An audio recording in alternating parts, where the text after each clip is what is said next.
Now, a long time ago, when I say a long time ago, I'm talking about 11 years ago, I wrote a paper. It might actually even be 12 years ago. Because this was published in December 2013. It's on the Global Maritime History site, and it's called Peaking Obsolescence of Forgotten Innovation. And it's basically me talking through some of the stuff which happens after World War II, some of the aircraft which come into service after World War II, and what they actually represent, what they were for, what their value was. And it was a very fun thing to write and a very fun thing to put together, and actually was a conference paper a few times, and something I might return to at some point. Certainly something I might return to at some point. Did a fair amount of research, as you can see. There are always some interesting comments, and this one's from 2015, and sometimes they're just not worth bothering to respond to. Difficult to see the justification for Sea Fury Firebrand Wyvern. They're terrible aircraft.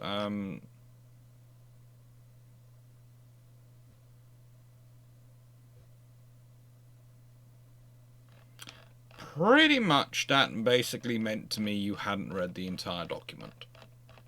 That's why I didn't worry about it. Because you see, a lot of these aircraft, the Sea Fury, which is today's topic, their justification is this. Jets are great. They're not there yet. It's one of the most difficult things to judge with technology when you take your foot off the gas pedal of the old technology and transfer over to new technology. When you're transferring. The thing is, you need reliable aircraft to operate for combat operations. And whilst you're still learning how jets work, how to make jets work with salt water and all these other things, you need these aircraft. Aircraft like the Sea Fury. And the thing is, the Sea Fury is a rather special aircraft. It really is. It shoots down a jet over Korea, and it proves rather useful. But also, it is in many ways the final product of the Hawker design tree. That is the story of their piston-powered propeller aircraft. And Hawker are a special company because you have to remember they were Sopwith.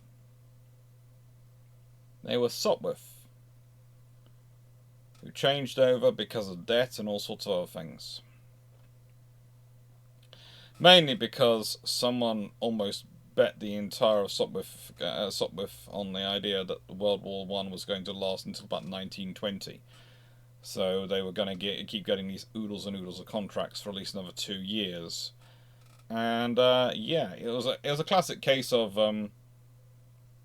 let's saddle the company with all this debt because it's going to take us an endless supply of contracts, and we use the money for other things.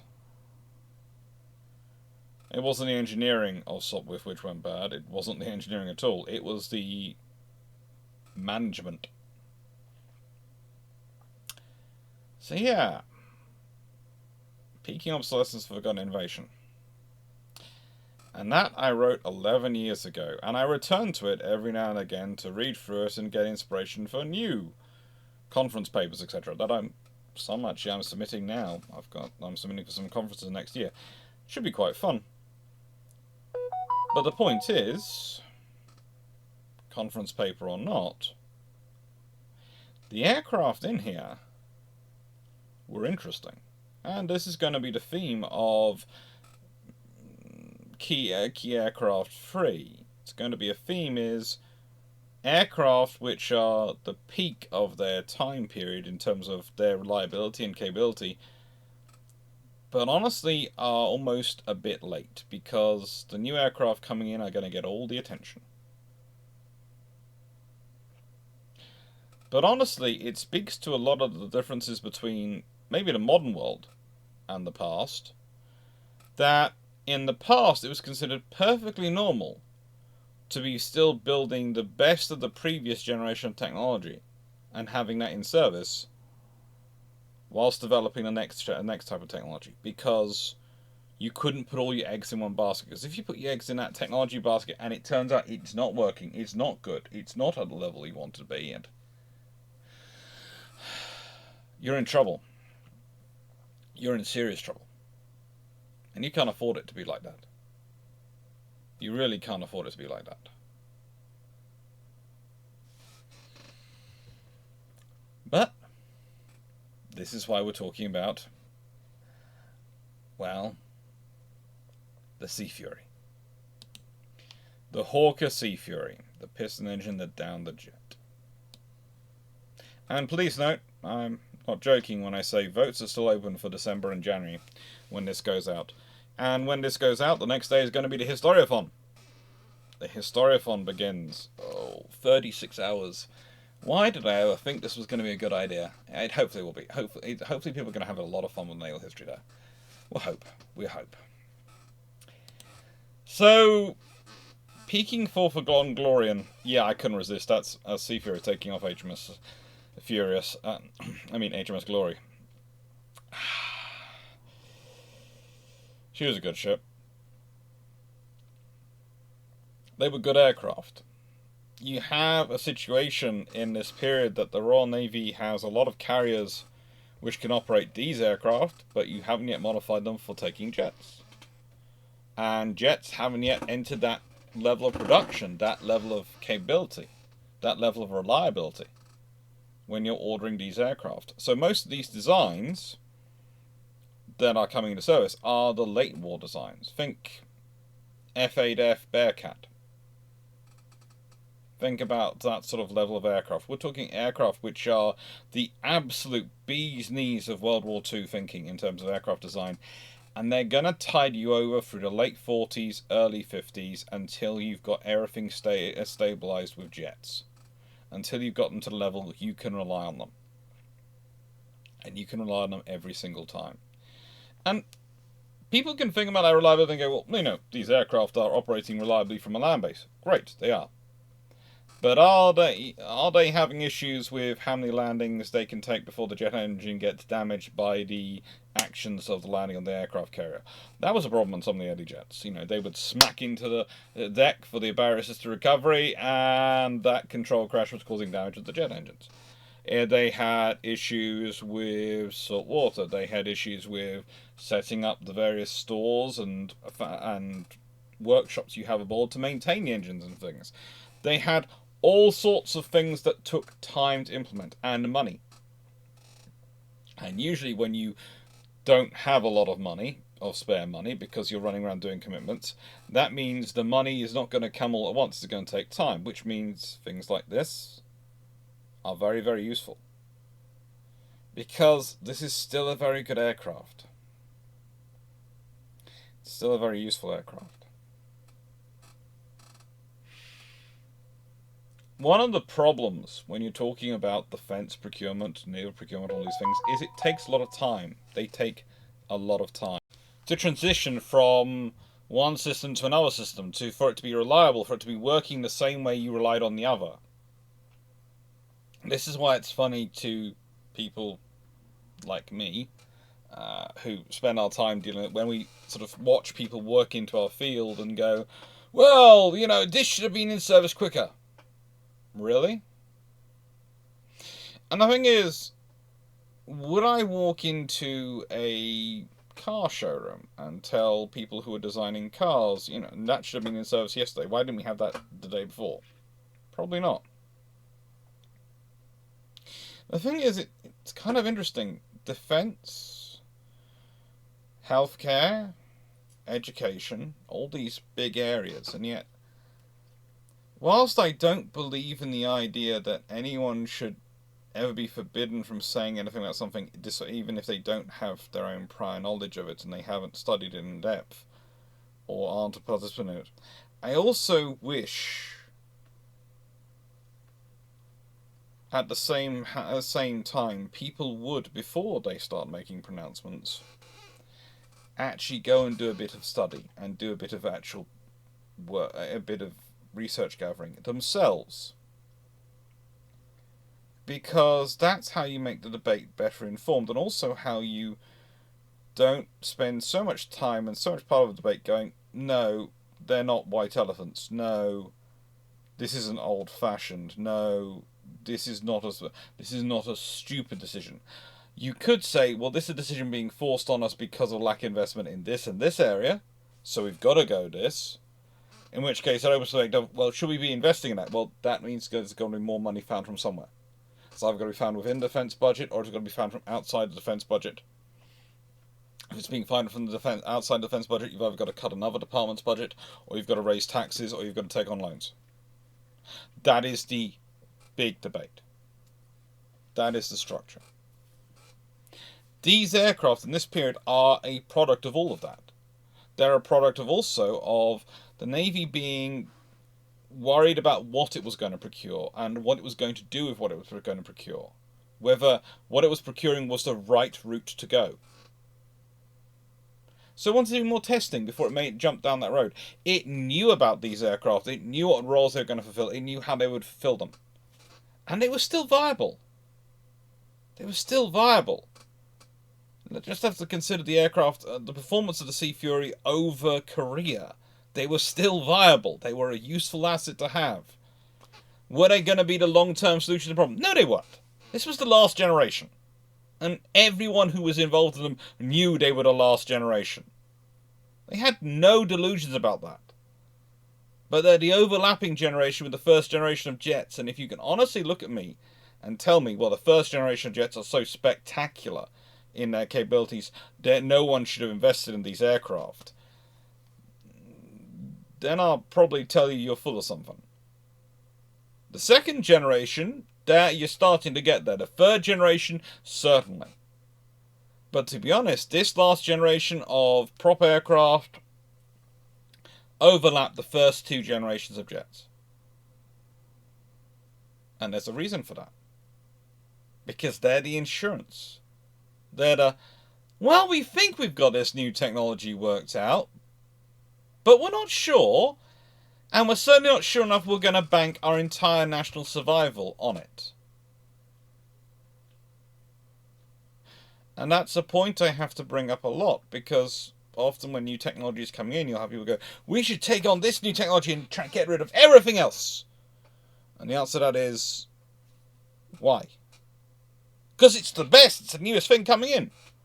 That's great, but is it ready for that weight to be put on it yet? Is it so good it can take on everything else already?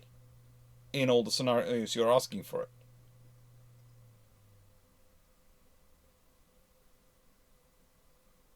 That's the question. That's the question. And that's why you have these. That's why you have these aircraft. With that being said, Shameless book plug time. Now, really, this coming out on Friday the 22nd of November 2024, the night before I start the first ever Historiathon on my channel. Hopefully the first, because hopefully there's going to be more after it, because hopefully it's going to be successful. And I'm going to feel confident enough going to museums going, well, would you like me to raise some money for you this year in a Historiathon? And rather than going, well, that turned out a complete flop, so yep, never doing that again.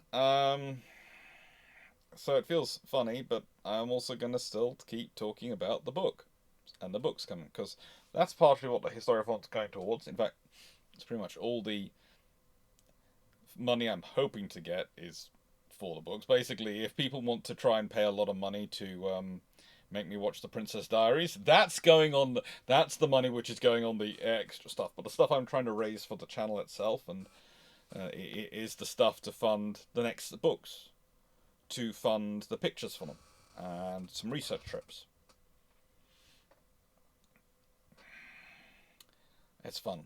It's fun. It's all possible because of all your support, and it's kind of weird this sort of night before and not knowing whether the thing I've been working towards for the last 3 months is going to be pulled off at all, is going to work or anything. And when I say last 3 months, I've had the idea for the last 2-3 years to do it, but it's the last 3 months I've been kicking into overdrive to do it, because I planned to end this year like this, but then I'd been ill. I was ill, and I didn't know if I was going to be well enough to do it. I still don't know if I'm well enough. Honestly, there's odds-on chance I collapse halfway through. Um, there are stamina issues I'm still having, but my view is I'm mostly sitting down. I'm going to be sitting down in a chair mostly, and I'm going to be drinking iron brew and water and milk and everything else I consume to keep myself going, and hopefully it'll be okay. And I've bought a huge mound of frozen chicken nuggets that can just be chucked in the oven, so I can just keep a bowl of chicken nuggets just going next to me for most of the time, so I will have plenty of energy to keep going. But who knows? Honestly, I don't. I don't know. I really don't. But no, I'm hoping it goes well. I'm hoping everyone enjoys it, and thank you everyone for the supporting the channel, making what it is. And yeah, I should give you a heads up. This video is going to get a bit ranty. I can tell that before I even recorded the rest of it. It's going to get a bit ranty because this is a generation of aircraft, especially the Sea Fury, that I have so much time for because they put so much effort in developing them, and they have such an interesting story. And yet, the amount of people who write them off, and there's a reason I titled that paper "Peaking Obsolescence of Forgotten Innovation," because people called them obsolete before they even entered service, and well, they're the peak of obsolescence then, because they're the very best of this previous type of aircraft. And honestly, they have a lot of very innovative, interesting ideas in them, so they're forgotten innovation. But they're forgotten because jets are coming. But if you look at the jets of the period, it's kind of like looking at the early aircraft in the 1914, 1918 war, World War One, and sort of even the ones in the 1920s are going, you know what, these things, they're going to destroy ships. They're going to be a dominant factor someday. And you're looking at them going, that someday, yes, but it's not today. It's nowhere near today. Have you seen them today? And yeah, that is the fun. That is the fun of history, because people are always sure in retrospect that everyone should have seen something coming, and they should have been jumping on that horse right and nice and early. But when you actually read the history forward, you go, there are actually a lot of potential horses which didn't hunt. And this one did, but there are options. Believe it or not, there are other options you could have pursued other than necessarily air power or submarines in the 1920s, and you could have made the case for it. Hell, there was, and I said L there, luckily I caught myself before a little cousin learned a new word. There was all sorts of ideas for radio guns in that period. Ray guns, literally radio wave guns, and some effort was spent pursuing that. Thank Lord, not much. Thank Lord, not much. Development, though. And what a development that was. It really was quite a bit of a saga, and as you can see here, I have listed out just the 4 specifications which come earliest in its career that affected. We have F642 single-seat fighter, which included some options and were basically about producing a advanced Tempest. And that's realistically Tempest, Typhoon are where you get some of this, some of the starting point for this particular, for the Sea Fury from. But yeah, some come from elsewhere as well.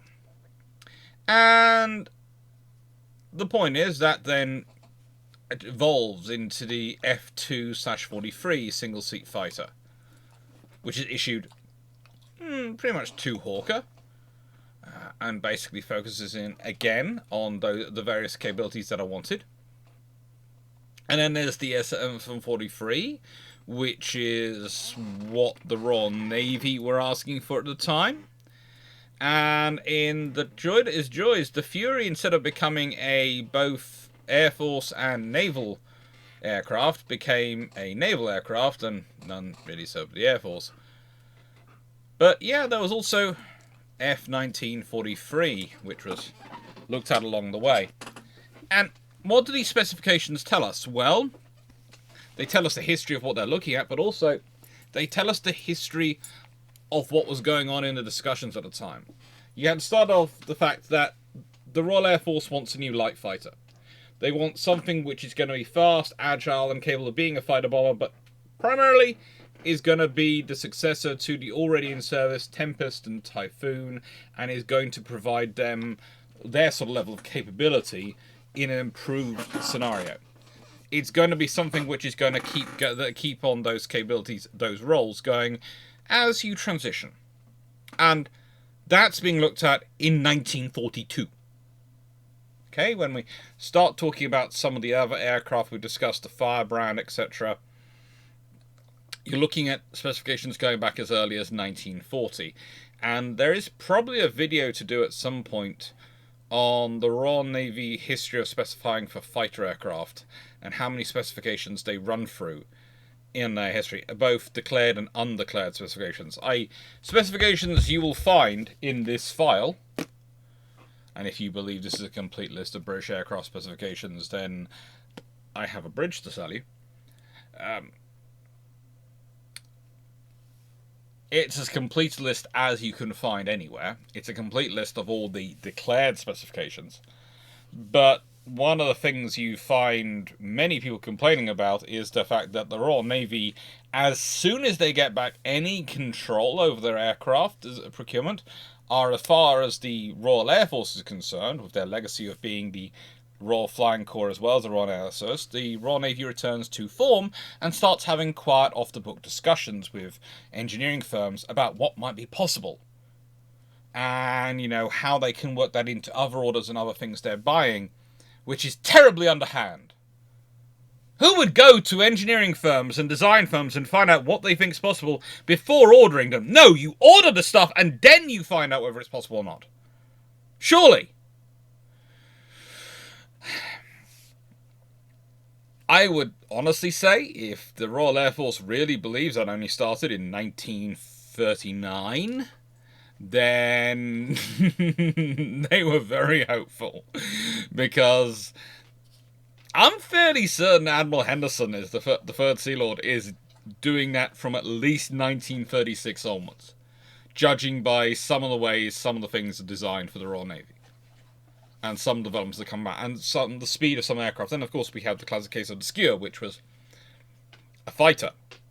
It's a fighter. It's a fighter. It's a fighter with a dive bombing sight. Where did the dive bombing sight come from? We privately developed it. And it fits in the fighter? Yeah. Which can also, apparently, is already airframes all designed already to take the bombs. But we are talking today about the Sea Fury. And the Sea Fury is one of those scenarios where you get the idea the Royal Navy is already starting to get fed up with the Air Ministry keep nicking their engines. Because the 2,000 horsepower engines, the big powerful engines, pick whichever one you want. The Sabre, the Griffin, any one you want. They're all ordered originally by the Royal Navy. The Air Force didn't have any need for them, and they're all ordered through naval contracts, naval funding. And they keep already by 1942, the Royal Navy is noticing a habit has formed. In fact, they've noticed it earlier. That's one of the reasons why they end up having to go to America to get aircraft, because their aircraft programs kept being delayed because the Air Ministry kept going, no, you can't have those engines anymore. We need them for this and this type. The Miles naval fighter, a really interesting design. The same people who, of course, make all those lovely ejection seats eventually. Yeah, that fighter that was being designed, the Royal Navy thought they were going to get it, didn't get it. Engine kept being changed. The submarine had been told to stop working on any other projects, which the only other project they're working on other than the Spitfire and the Walrus is the Seafire, i.e. the Navy fighter, which is basically a gull-wing Spitfire. That's the closest idea you can really get to it from an imagining point of view.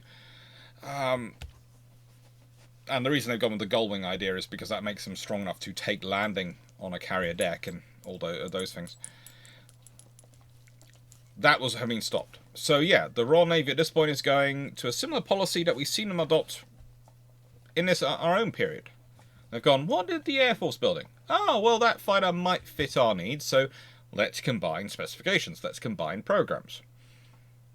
That's what he did. Royal Navy ends up getting it. The Royal Air Force doesn't. And this is the aircraft they get. It's a good looking one, isn't it? It is. It's a pugnacious looking aircraft, and those who know me know that that's something which I really do like. I have a thing for the pugnacious aircraft. They are quite cool, quite calm, quite collected customers. Really capable. Has a fairly decent maximum speed, has a fairly decent range. Everything is pretty darn decent. Nothing is amazing. Nothing is overwhelming. You're not going to look at this aircraft and go, you know what, that is an absolute killer capability, that one. But what you are going to look at the aircraft is go, well, that's pretty much everything there. Everything you could need is there in enough quantities. You're not going to be disappointed in it. It's got all you need. You might want things, I wouldn't mind a bit faster speed, I wouldn't mind a bit longer range, I wouldn't mind a bit this and a bit that. No. But there's nothing you're going to sit there and go, I'm really disappointed we have only this ability. I'm really disappointed we only have this capability. Because it works. And it has the capabilities you need. Especially as a fighter aircraft and a fighter support aircraft, which is what it was for. That's also the reason the Royal Navy kept on with development, because when you look at the end of World War II, when the RAF cancelled the Fury component of it, their version of it, the Royal Navy goes, well, why are you doing this? And the RAF goes, well, we have plenty of Tempests, we have plenty of some Typhoons, we have Spitfires, we have all these late mark aircraft that are going to bite us over and tide us over till we think the jets will come online. So we're fine. Royal Navy looks at the aircraft and goes, well, we've got Lend-Lease Corsairs, which we've got to get rid of. And we've got Seafires, which are getting rid of themselves. They're always getting rid of themselves. Seafires basically are a good example of something which is self-limiting in terms of life expectancy. So, yeah. The Royal Navy was ouch, but we've got to carry on with this. And they were lucky in many regards because, thankfully, the Sea Fury proved popular in terms of export orders, and that's why there are 864 built. It's not just the Royal Navy which operates them, but the Royal Canadian Navy, the Australia looks at them, Australia operates them, Burma, Canada, Cuba, the Netherlands, Egypt, West Germany, Iraq, Pakistan, and a fair number of others all look at them, operate them in small numbers, or operate them in large numbers. It's a very useful aircraft. It's a very valuable aircraft in that respect because lots of people can use it. It's a very proven type, so it's very easy to adapt. And many of them are suffering from the same issue when it comes to carrier aircraft or rough strip capable aircraft. There are very few options at this point when you're looking for something more advanced or of the next generation. You can go down the Soviet route, but they are interesting in supply lines and logistics, and they don't exactly have a good open market for getting spare parts. It's interesting, in other words. To this extent, it's wrong to almost describe the Sea Fury as a navalized aircraft because it's always a naval aircraft. It's not that the Fury was navalized, it's that the Sea Fury was always the naval version of the design, and the Sea Fury is the version which is built. So therefore, it's not really a navalized aircraft, it's a naval aircraft. But that's me being picky on some books' descriptors of it. It is probably what the Royal Navy would have liked to have got from Hawker or Supermarine back in 1939, 1940. If they could have got something with an earlier Centaurus engine, if they could have got something earlier in that time period, they would have been very happy with a fighter like this. As it was, when entered service in 1947, look at these capabilities, and consider them to the aircraft available at the time for most nations. They're good. They're more than good. They're perfectly fine. And the Sea Fury could do some absolutely insane maneuvers. It really could. And performing all sorts of rolls and spins and flips. And it was a highly acrobatic aircraft, to put it mildly. Unfortunately, that's made them very popular in their longer life as performance aircraft in private ownership. And they also are kind of maintenance focused aircraft. They do require attention. They also had a fairly decent 5-bladed propeller. They had a good hydraulic system. They were well built, and solid construction is what the Royal Navy tend to describe them as, which meant they were very good, useful. They had to be solid construction because of what they were going to go through with the catabar operations, the catabar to take off and bar assisted recovery. But this solid construction and solid payload meant that they were, well, how do I put this? They had an ever-expanding range of munitions they could carry. There's a reason we just listed as 2,000 pounds worth of bombs. And even that is not always quite right, because sometimes they were adapted. Sometimes. They could also carry chaff and vertical and oblique cameras for photo reconnaissance, and they had all sorts of things added onto them to make them a viable, capable aircraft in many different roles. Which does bring us to this point, and there's a reason I have Canadian Navy naval aircraft up there, because they actually entered service with the Royal Canadian Navy in August 1947 and the Royal Navy in September 1947. You see, 778 Naval Air Squadron, the training squadron, was the first unit in the Fleet Air Arm to receive the Sea Fury. And they were the flying development unit. And then the 787 Squadron gets the fighting development, which is the fighting development squadron, received it in May 1947. First operational squadron is 803 NAS with the Ross Canadian Navy, and it's not till, well, which replaced their Seafires with Sea Furies, and then it's 807 Squadron, which then does the same thing. The Royal Navy didn't care.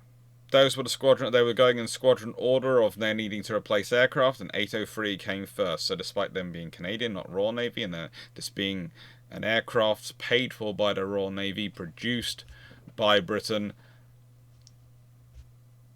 the RCN gets it first. Because pretty much at this point, you're still, in 1947, running the Dominion navies or Empire navies, the Royal Navies are being run as one navy.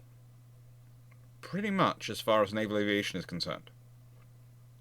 It's one of those really interesting things when we sort of talk about a post-war world where Britain has more carriers and they keep a carrier arm going. There is every likelihood that Canada and Australia are more likely to keep a carrier arm going if the British have a stronger and more focused carrier arm, because they'll probably keep it integrated with it, and they'll pull all the costs to an extent.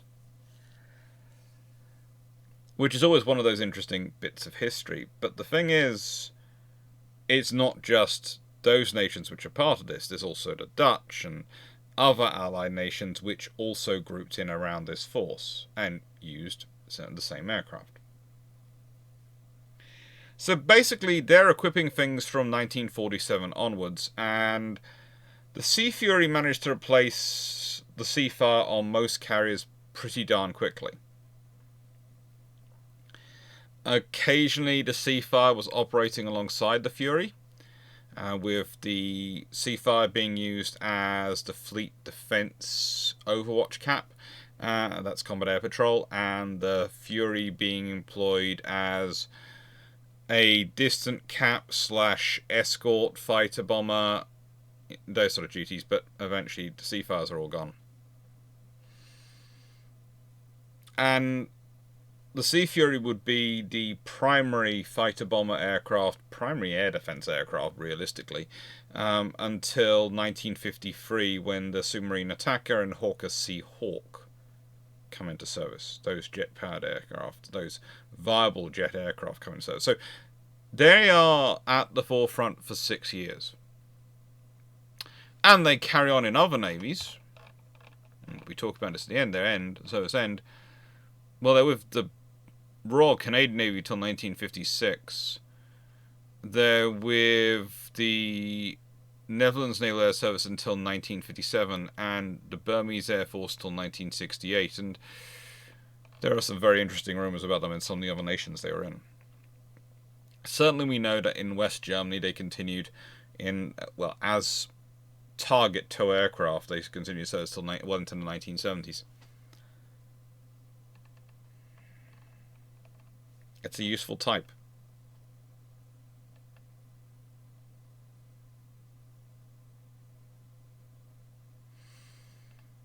But what they're most remembered for is the Korean War. What the Sea Fury is most remembered for is the Korean War. And there are many episodes in this to talk about the fact that they managed to provide fire support and support to troops ashore from Glory, Theseus, Ocean, and Sydney, from the 4 Commonwealth carriers. And there were the Commonwealth, the invasion stripes appeared on them after a Seafire was actually shot down by a B-29 Super Fortress in 1950, just to make sure they knew who the Allies were. It was important to the British. Now, there is a rather interesting event during all this, and includes that, in fact, Fairey Fireflies were still being used as attack aircraft as well. Those lovely World War II vintage aircraft, which basically look like full Mars but are not full Mars. And there is a bit of a debate, but it's not really a debate. It's a bit of a stupid debate in my book, but we'll leave that to one side. You see, there is a MiG-15 which is downed by some Furies. And there is a description, This is from Commander Peter Hoagie Carmichael, who was awarded the kill, but we'll get into details. 8 MiGs came at us out of the sun. I did not see them at first, and my number 4 Shmoo Ellis gave a break when he noticed Tracer screaming past his fuselage. We all turned towards the MiGs and commenced the scissors. It soon became apparent that 4 MiGs were after each section of 2 Furies. But by continuing our turn being the important phrase here, we presented impossible targets, and continuing our breakdowns, we presented impossible targets. They made no attempt to bracket us. 1 MiG came me head on. I saw his heavy tracer shells. I fired a burst, then he flashed past me. I believe Carl got some hits on him too. This aircraft then broke away and went head to head on my numbers 3 and 4, Lieutenant Pete Davis and Shmoo Ellis. They seemed to get good hits on one who broke away with smoke coming from him. Now, there is definitely 1 kill. There's possibly 2 kills in this thing, but 1 kill is confirmed.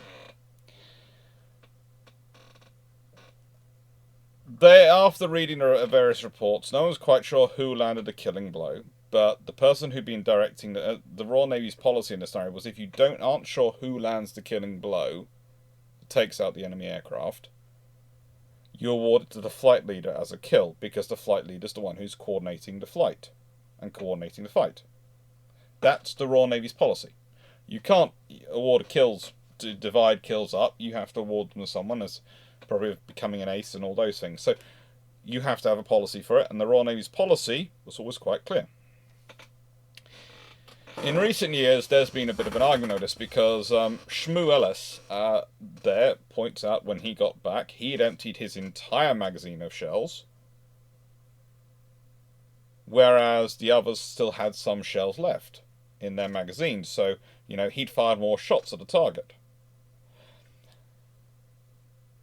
Carmichael himself always maintained it was the whole flight. It wasn't him, just him. It just got it accredited to him because of the Royal Navy's rules.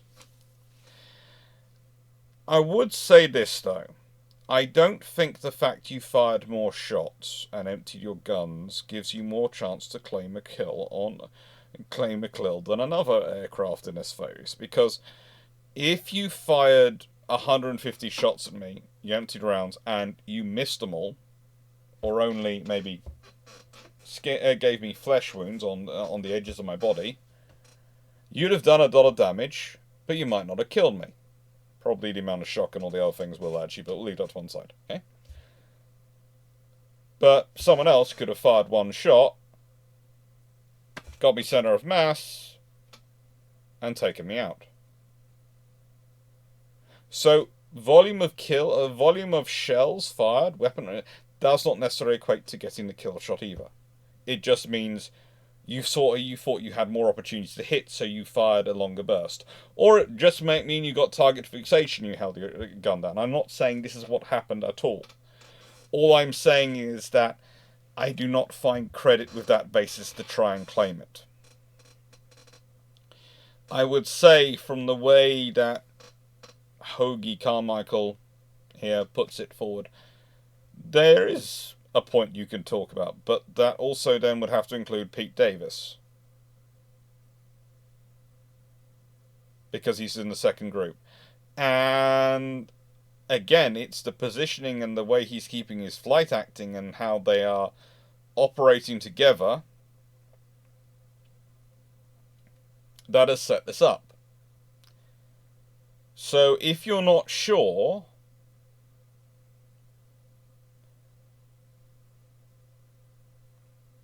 I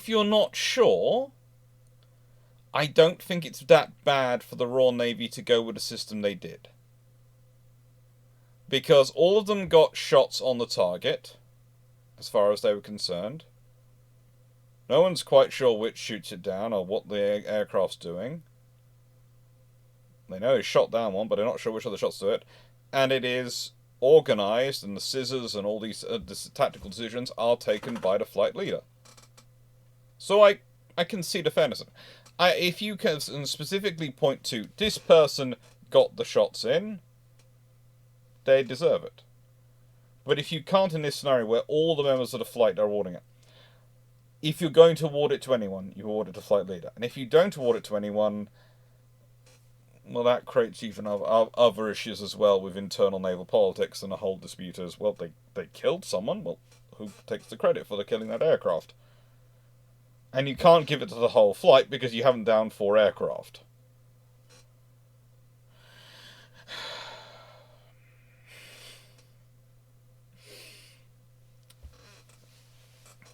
I suppose you could have given...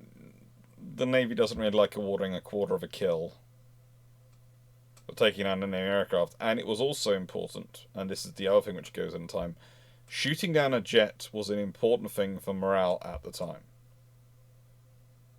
So you can understand them doing what they did and focusing in as they did. It makes sense for it. And this is where I get into trouble, because Carmichael died in 1997. Shmoo's account is quoted in 2018 by Paul Beaver and Roland White in their various works on the subject.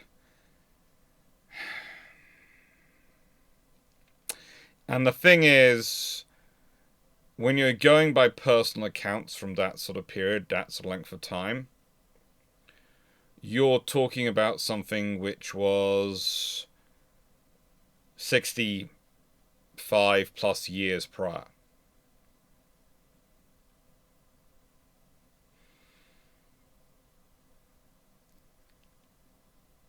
It's a long time. It's a long time in personal memory, and Whilst I have no don't want to get into disputing the merits of it. I think I will stick with the Royal Navy in terms of they haven't argued against Ellis's claims, they haven't sought to disprove them, they haven't supported them. Because my view is rather like I feel Carmichael's was, that it was a flight kill, that the flight killed it. And yeah, any arguments beyond that, you need to do a structural analysis of the aircraft, of the crashed aircraft. You need to forensically go over it, and you need to do a full 3D reconstruction, and you need all pilots involved there to get their all personal accounts, both the Chinese and the British pilots involved, and you just can't do that. So honestly, there is an argument as to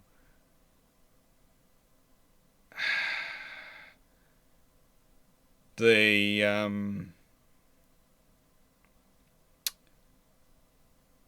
well, there's never an argument as to the value to learning more about history and more about people involved in history, is there? There's always a value to that. But yeah, as a Cold War warrior, the Sea Fury was pretty good. It was there at the beginning, and it really did work. And when I say it really did work, it was working for Australia, for Burma, for Canada, for all sorts of places. In Cuba, Sea Furies are a reason why the Bay of Pigs doesn't go to plan, because it turns out they are quite good at fighting B-26s. Quite good at fighting B-26s. Yeah, these were being flown by the Cubans, rather than the other Cubans who were being supported by the CIA. They fought on both sides of the Cold War. It can do these things. It even flew for Pakistan. It provided service around the world. And the fact there are a fair number of surviving, although sadly not as many as there used to be, is a good thing. You can see them around the world, and you can see a very beautiful aircraft. Which leads us to the summary. So as said, peaking obsolescence. It's the last of the piston-powered fighters, the great piston-powered fighters produced by Britain. And it's one of the coolest. Certainly one of the coolest. Now, all things being told, the fact that it has some controversy in its history is probably not unsurprising, because it was a good aircraft.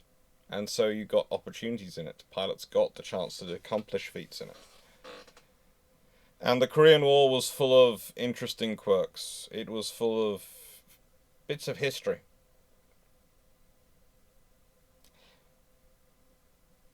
But I will also add in that this is an aircraft which is peaking and showing the greatness of these aircraft, this type of aircraft, at a time at which their greatness is no longer prized.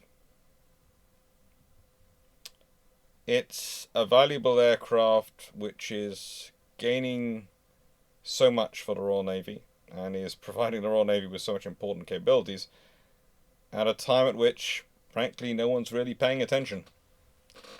They're all thinking about what comes next. They're all thinking about what is going to replace this aircraft.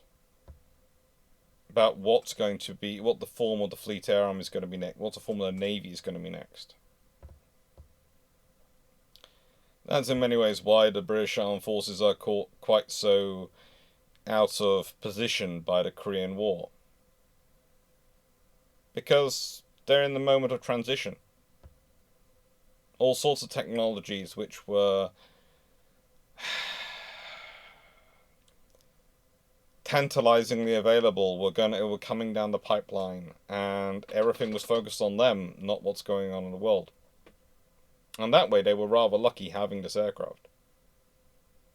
Because without it, without the Furies, the Fireflies and other aircraft involved by the Commonwealth forces in Korea would have been in serious trouble. They really would have been. These were key enablers of it. Absolute key enablers.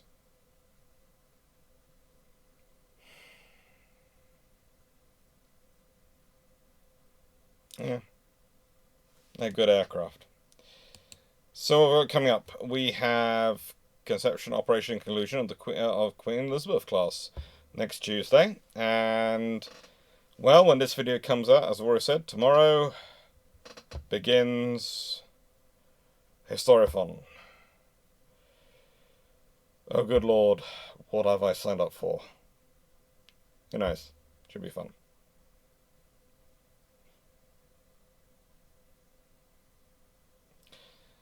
I will add this.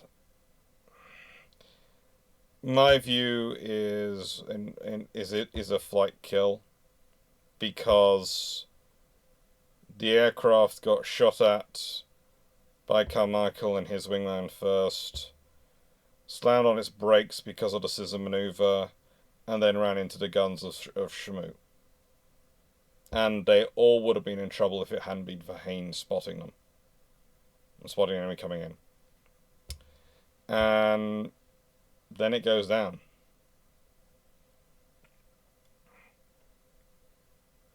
It possibly took shells from all four aircraft. We don't know.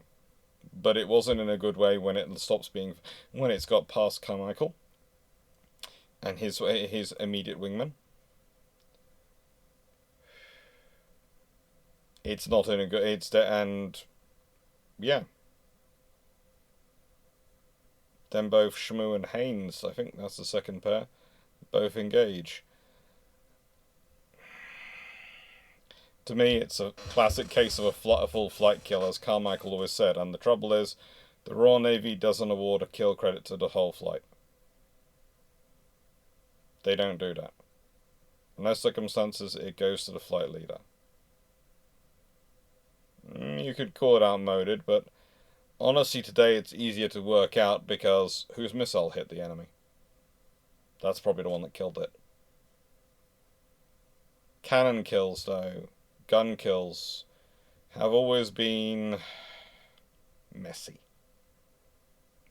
They always have been. Especially once you're involved in large, fast dogfights. And let's be honest, the MiG-15s were not dogfighters. They were not supposed to dogfight with something which, like the Sea Fury, which was literally Tempest, but lighter, more strongly built, and more powerful. Yeah, it was basically the dogfighting menace. You don't want to dogfight that.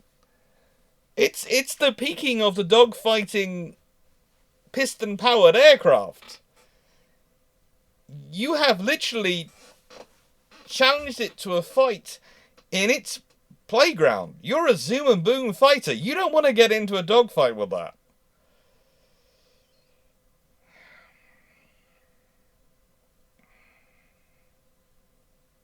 Oh well. Thank you very much for watching. I always finish these videos with a question. And so this question is actually going to be an interesting one.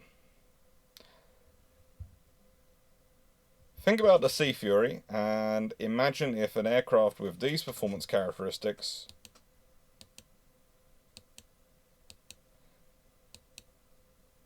let's say both the Sea Fury and the Land Fury, let's say it's been a joint fighter program, developed, entered service in 1940 with the Royal Air Force and the Royal Navy. How do you think that affects the course of World War II? I'd be really interested to know. Thank you very much for watching, and hope you enjoyed. Take care.